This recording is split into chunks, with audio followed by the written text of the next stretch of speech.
Delta மாவட்டங்களில் 1170 கோடி ரூபாயில் வேளாண் பெருத்தொழில் வழித்தடம் அமைக்கும் பணிகள் தொடங்கியுள்ளன.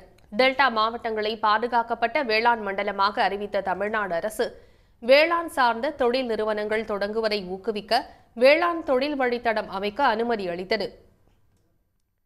அதன்படி 1170 கோடி ரூபாயில் வேளாண் பெருத்தொழில் வழித்தடம் அமைக்கும் பணிகளை சிறு குறு நடுத்தர தொழில் நிறுவனங்கள் துறை தொடங்கியுள்ளது.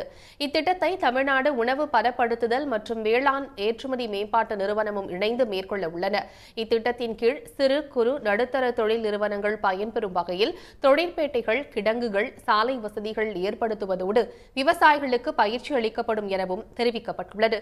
தஞ்சாவூரில் உணவு தொழில் பூங்கா, குளிர்பதன கிடங்குகள் அமைக்கப்பட உள்ளதாகவும் தெரிவிக்கப்பட்டுள்ளது. சன் நியூஸ் வாட்ஸ்அப் சேனலை ஃபாலோ செய்யுங்கள். QR கோடை ஸ்கேன் செய்து சன் நியூஸோடு இணைந்திருங்கள்.